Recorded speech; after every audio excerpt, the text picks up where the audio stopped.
지금 이제 여론조사 결과가 계속해가지고 나오고 있는데 심상치가 않습니다. 지금 이제 이재명이가 꿈꾸는 그림은 그거죠. 참고로 그 이재명에 대한 1심 재판 결과가 나온 게 몇 개입니까, 여러분? 하나도 없습니다. 그러니까 범죄 혐의가 숱하게 있고 이재명이가 기소가 된 것만 하더라도 한두 건이 아니고 대장동 같은 경우는 지금 벌써 기소가 된 지 제 기억 속에 한 3, 4년 가까이 된 것 같은데 그럼에도 불구하고 놀랍게도 1심 재판 결과가 나온 거는 제로입니다. 단 한 가지도 없습니다. 그러니까 김명수 당시 대법원장 체제의 사법부가 얼마나 개판 개막장이었는지를 알 수가 있는 거죠. 그렇죠? 그리고 이제 조국 같은 경우도 마찬가지예요. 1심 재판 결과가 나오는데 무려 3년이 걸렸습니다. 이거는 코미디도 이런 코미디가 없는 게 조국이 지금 범죄 혐의에 대해 가지고 공범이라고 할 수 있는 게 누구예요? 정경심이잖아요. 근데 정경심 같은 경우는 대법원에서 이미 확정 판결을 다 받았습니다. 아니 그러면 똑같은 범죄 혐의에 대해 가지고 공범이라고 되어 있는 조국 같은 경우는 이미 공범에 대한 대법원 확정 판결이 끝났으면 1심 판결이 3년이나 걸릴 이유가 뭐가 있겠냐고요. 말이 안 되지 않습니까? 그런데 그때 당시 김모 부장판사가 계속해가지고 준비 기일부터 시작해가지고 시간을 끌어가지고 준비 기일만 하더라도 1년 6개월 가까이 걸렸거든요, 조국이. 아니 무슨 이미 정경심이 돼가지고 사실관계가 다 확정이 되어 있고 다 지금 끝나 있는데 뭔 놈의 준비 기일을 준비하는데 1년 6개월이나 걸리냐고요. 그리고 막판에 가가지고 지가 휴가 쓰고 그냥 나가버리지 않았습니까? 미쳐도 이렇게 미칠 수가 있냐고. 그래가지고 관련된 판사가 바뀌어가지고 판사가 담당하는 판사가 바뀌면 처음부터 다 봐야 됩니다. 이런 식으로 계속해가지고 김명수 사법부 체제에서 조국에 대한 재판 결과를 끌어가지고 2심 판결이 나오는데 무려 몇 년이 걸렸어요? 4년이 걸렸거든요. 그럼 상식적으로 우리가 생각해 봤었을 때 이재명이 같은 경우는 그리고 조국도 마찬가지로 지금 꿈꾸는 시나리오가 뭐겠습니까? 야, 나 1심 아직도 안 나왔다. 그럼 3년 있으면 뭐 있습니까? 대선이 있잖아요. 3년 뒤에. 3년 뒤에 대선까지만 잘 버팅겨가지고 버팅길 수 있겠죠. 지금 기세로 보면 이재명 입장에서는 잘 버팅겨가지고 내가 대통령 하겠다. 그래가지고 이번에 민주연합이라고 하는 비례정당을 만들어가지고 시민단체 몫을 5석이나 줘버리고 시민단체가 추천하는 몫을 5석이나 줘버리고 그리고 또 진보당 계열 또한 마찬가지로 3, 4석을 줘버려가지고 맥시멈 지금 진보당이 몇 석 가까이나 들어갈 수 있는 구조를 만들어 준 거예요. 8석 가까이나 들어갈 수 있는 구조를 만들어 준 겁니다. 이재명이가 왜? 나중에 진보당이랑 협업해가지고 자기가 대통령 해먹으려고 그래서 용해인 같은 그런 잡스러운 인간 용인이 지금 뭐 했습니까 지금까지? 응? 그 무슨 공항 가가지고 귀빈실 이용하겠다 그런 식의 특권 의식만 넘치는 인간이지. 국민들의 어떤 아픔이 있는 사건 그런 사건을 정치적으로 이용해 먹는 거 그거 말고 용해인이가 대한민국에서 한 게 뭐가 있습니까? 귀빈실 이용해 먹겠다라는 생각 말고 그런 인간 또한 마찬가지로 품어주는 거 아닙니까? 헌정사상 초유로 그래가지고 지금 용해인이가 어떤 상태인 거예요? 위성정당 통해가지고 2번이나 비례 국회의원을 해먹겠다라는 그 배경을 만들어준 게 다 지금 목적이 뭔 겁니까? 용해인이 됐거나 진보당이 됐거나 진보당은 사실상 간첩이라고 분류될 수 있는 사람들이 얼마나 거기 많이 들어가 있습니까? 통진당부터 시작해가지고 그 계열들이 얼마나 많이 들어가 있습니까? 그런 것들 다 잡스러운 것들 모아가지고 대통령 해먹겠다라는 게 이재명의 생각인 거예요. 애당초 이재명이 성남시장을 했던 것도 마찬가지면 얘기하면 좀 길어지긴 합니다만 용인외대를 중심으로 했던 경기동부연합 사실상 거기는 북한을 추종한다라고 봐야 되죠. 그렇죠? 그 사람들이랑 연합을 해가지고 후보 단일화가 돼가지고 변호사에 불과했던 이재명이가 성남시장 해먹지 않았습니까? 그때부터 해가지고 성남시장 재선하고 그리고 경기도지사하고 지금의 이재명이 악마 같은 인간이 만들어지게 된 거거든요. 이 경험이 있으니까 그럼 옳았구나. 대한민국의 진보도 아니고 뭐라 해야 돼? 약간 주사파적인 세력들 이런 잡스러운 세력들 이미 무덤 속에 들어가도 진작에 들어갔어야 되는 사람을 다 긁어 모아가지고 이 세력을 규합해가지고 어차피 대통령만 되면은 형 집행이 멈춰질 테니까 내가 3년 뒤에 대통령 해먹겠다는 생각이 있고 놀랍게도 조국 또한 마찬가지로 무슨 생각을 하는 겁니까? 3년만 버티자. 지난번에 조국이 그 조국 혁신당 같은 거 만들면서 인터뷰했던 거 여러분 기억나시죠? 분명히 뭐라고 했습니까? 1년이 걸릴지 2년이 걸릴지 3년이 걸릴지는 모르지만 이렇게 얘기했거든요. 4년이 걸릴지는 얘기를 안 해요. 조국이. 1년이 걸릴지 대법원 확정 판결이 나올 때까지 1년이 걸릴지 2년이 걸릴지 3년이 걸릴지는 모르지만 이런 얘기를 왜 했겠습니까? 3년까지 버티겠다는 소린 거죠. 3년까지 버텨가지고 지금 조국혁신당 같은 경우는 여론조사 결과를 봤었을 때 비례정당으로서 한 6명, 7명 정도가 당선될 수 있다라는 그런 전망이 나오니까 뭐 이것도 나중에 어떻게 될지는 모르겠지만 일단 이 기세로 갔었을 때는 6, 7명이 된다라고 한다면은 나중에 이제 대선 시즌이 돼가지고 자기가 미는 그런 후보가 대통령이 된다.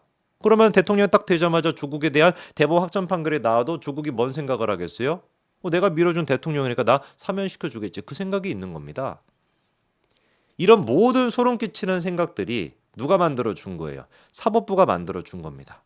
불과 몇 년 전까지만 하더라도 야 아무리 대한민국 정치가 개판이라고 해도 사법부가 최소한 상식은 지켜주겠지 했는데 그거 이미 다 끝나지 않았습니까? 그거를 우리가 원천적으로 막을 수 있는 유일한 길이 뭔 거예요? 이번 총선에서 이재명이가 떨어지면 되는 거예요. 바로 그러면 구속행위지. 그렇지 않습니까? 그럼 나중에 이재명이 구속이 되면은 제가 바로 책 하나 사가지고 보내줄게요. 이재명한테. 정봉주가 그 썼던 책. 깜빵에서 운동해가지고 몸짱되는 법. 이거 제가 지어낸 책이 아닙니다. 실제로 있습니다. 정봉주가 쓴 책이에요. 그 깜빵 갔었을 때 정봉주가 운동을 열심히 해가지고 몸짱 됐다고 그 책 표지에 보면은 무슨 막 식스팩 같은 막 희한한 거 뭐 합성인지 뭔지는 모르겠지만 그렇게 해가지고 이제 책 표지 만들어놓은 책이 있습니다. 그거 제가 나중에 이재명 대표한테 보내주겠습니다. 그래서 우리가 제일 중요한 것이 이번 총선에서 원희룡 전 장관이 이재명을 이겨버린다. 그러면 어떻게 되겠습니까? 이재명이 지금 꿈꿨던 모든 시나리오가 무너지는 것이고 조국 또한 마찬가지로 무너지게 되는 거겠죠. 그래서 지금 여론조사 결과를 봤었을 때 가장 최근에 나왔던 여론조사가 한 3% 가까이 따라잡은 여론조사가 나오고 있더라고요. 충분히 지금 가능성이 있습니다. 그래가지고 민주당 쪽에서도 이게 불안한지 별 진짜 잡스러운 인간들이 다 튀어나와가지고 말도 안 되는 지금 건덕지를 지금 가지고 막 비판하고 있는데 김진애가 그 대표 주자인 거예요. 여러분 김진애 그 기억나십니까? 비례로서 당시 이제 들어와가지고 뭐 그 국회의원직 사퇴하고 난 뒤에 국회의원직 그 사퇴해가지고 그 순번을 물려받았던 게 김의겸이거든요. 김진애가 이제 그 비례로 국회의원 들어와가지고 비례로 국회의원 들어온 사람이 탈당을 하게 되면은 이게 이제 그 국회의원직이 사라지게 되고 그 순번을 이제 그 다음 순번이 바로 이제 받아가지고 할 수가 있다 보니까 그때 이제 받았던 게 김의겸이거든요. 그러니까 사실상 김의겸의 그 정치적인 뭐라고 해야 돼요? 그 은인이라고 할 수 있는 게 김진애죠. 예. 근데 이 김진애가 한창 지금 이제 생각해 보면 한 1년, 2년 가까이 별다른 얘기가 뭐 근황도 제가 뭐 궁금할 필요도 없고 제가 뭐 김진애 근황을 뭐하러 궁금해 하겠습니까? 그냥 뭐 잡스러운 그냥 사람인데 갑자기 근데 이번에 튀어나와 가지고 이번에 뭐라고 얘기하냐? 이천수 선수를 원희룡 후보가 몸종 데리듯이 데리고 다닌다. 이렇게 얘기를 해요. 구체적인 워딩이 뭐였냐? 이천수 선수를 매일 끌고 다니지 않냐? 같이 다니는 것은 좋다. 그런데 이건 무슨 몸종 데리고 다니듯이 하루 종일 데리고 다니느냐? 그럴 수가 있냐? 이런 얘기를 합니다. 아니, 이천수 선수는 지금 원희룡 후보의 후원회장이에요. 후원회장이 뭔데요? 같이 다니면서 유세해주는 게 후원회장이지 뭔 놈의 후원회장이겠습니까? 근데 이거를 갖다가 김진애가 몸종 이렇게 표현하는 거예요. 몸쪽 얘기를 하겠다라고 한다면은 만약에 지금 이천수 선수를 가지고 무슨 뭐 원희룡 후보의 몸종이다라고 한다면 우리 남국이는 어떻게 할 건데? 지금 집에서 울고 있는 남국이는 어떻게 할 건데요? 물론 울지는 않겠네. 코인이 지금 보니까 뭐 비트코인이 1억 넘었다면서요. 우리 그 코인 대가 남국이 같은 경우는 울지는 않겠지만 이재명을 위해 가지고 그렇게 온몸을 바쳤던 우리 남국이는 뭐가 되는 건데요? 옆에 막 쫄래쫄래 또 쫓아다니면서 이재명의 그 막 넥타이 같은 것들만 만져주고 그거 왜 남국이가 하는지는 모르겠지. 지 넥타이나 똑바로 하고 댕기지. 걔는 뭐 한참 보면은 옷을 막 이상하게 입고 댕기더라고. 이제 뭐 옷을 막 잘 입는다 보여준다 그게 아니라 제발 좀 남국이는 정장 자켓에다가 반팔 셔츠 좀 안 입었으면 좋겠어요. 그 반팔 와이셔츠는 누가 개발했는지는 모르겠지만 그건 없어져야 되는 겁니다. 애당초 반팔 와이셔츠라는 게 존재하면 안 되는 것인데 뭐 어쨌거나 뭐 좀 더 깊게 들어가면 뭐 깊어지는 얘기지만 제발 좀 우리 남국이는 이재명 대표의 그 넥타이 그 신경 쓸 시간이 있으면 이재명이도 반팔 와이셔츠는 안 입던데 희한한 막 그런 와이셔츠를 구해와가지고 정장 자켓 안에다가 우리 그 남국이는 반팔 와이셔츠 입고 있는데 그거부터 똑바로 좀 하고 댕기지. 우리 남국이는 어떻게 하냐고요 도대체. 이천수 선수가 몸종이라고 하면은 뭐 남국이뿐만이었습니까? 박찬대 같은 인간은 이재명 옆에 가가지고 무슨 뭐 코딱지나 파주고 앉아 있고 그것도 뭐 요즘 보니까 뭐 허위 사실이라고 주장하더만 코딱지 파준 게 아니라 코 만져준 거라고. 자, 진짜 뭐 하는 짓거리인지 코를 뭐 만져줬구나. 코를 뭐래더라? 뭐 광대뼈를 뭐 청소해줬다고 하던가. 뭐 모르겠습니다. 뭐 광대뼈 청소가 그럼 광대뼈 청소부나 하든지 뭐 그런 인간들이 지금 뭐 숱하게 민주당에 있는데 무슨 뭐 이천수 선수에 대해 가지고 몸종이다. 제가 봤을 때 이거는 이천수 선수가 고소해야 될 것 같아요. 김진애에 대해 가지고. 물론 근데 고소는 안 할 것 같습니다. 그래가 왜 그러냐면은 이천수 선수가 그냥 딱 한마디로 기자가 이제 전화를 걸어 가지고 김진애 전 의원이 이천수 선수에 대해 가지고 몸종이다라는 식으로 표현했는데 어떻게 생각하십니까라고 하니까 이천수 선수가 그냥 딱 한마디로 5글자로 그냥 끝내더라고요. 누구신가요? 누구신가요? 김진애는 누군데?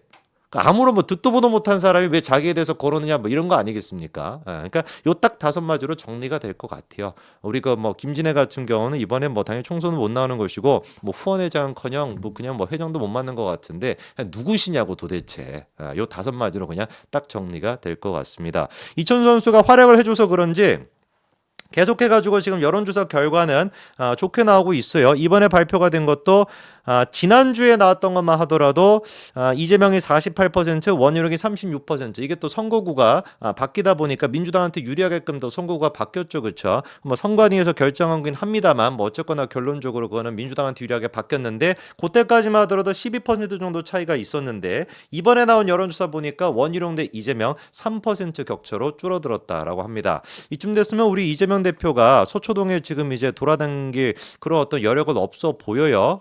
사실 이제 많은 분들이 아니 이재명 대표는 저기 서초동에 출마한 거 아니었냐? 혹여나 일주일에 뭐 한두 번씩 저기 서초동 법원을 지금 오락가락 하니까 뭐 인천 계양을에 출마를 하신 것인지 서초동에 출마한 것인지 구분이 안 된다 뭐 이랬었는데 이쯤 됐으면은 3% 격차라고 한다면 글쎄요 제가 보기에는 그냥 넉넉고 서초동에 그렇게 마구잡이로 돌아다닐 때가 아닐 것 같습니다. 더 열심히 선거운동 하셔야 될 것 같아요. 지난번에 재보궐선거 생각해 봤었을 때 이재명 대표가 뜨면 항상 사건 사고가 있었죠. 뭐 자기 뭐 연설하겠다고 애를 그냥 확 그냥 막 밀쳐버리질 않나. 그리고 뭐 정자 같은데 어떤 여대생으로 보이는 두 분이 앉아 있었는데 지 무슨 뭐 얘기해야 된다고 그냥 확 그냥 거기 뭐 끼어들지를 않나. 그래가지고 이제 하도 막 꼴 보기가 싫어가지고 그때 그 2층인가 3층에서 술 마시고 계시던 어르신이 막 술맛 떨어진다고 그 양동이를 던져가지고 이재명 대표가 또 맞는 일이 있지 않았습니까? 물론 이제 그분은 구속이 돼 버렸어요. 그래서 그거는 뭐 하면은 안 되는 일입니다만 뭐 그것뿐만 아니라 뭐 지하철에서 유세를 할 때도 하면 뭐 계양을 주민들이 호구로 보이냐 뭐 이런 얘기도 듣기도 하고 우리 그 이재명이 떴다 하면은 항상 사건 사고가 뒤따르니까 제발 좀 지금도 열심히 좀 선거 운동을 해주셔가지고 그런 이슈몰이 부탁을 좀 드려보겠습니다.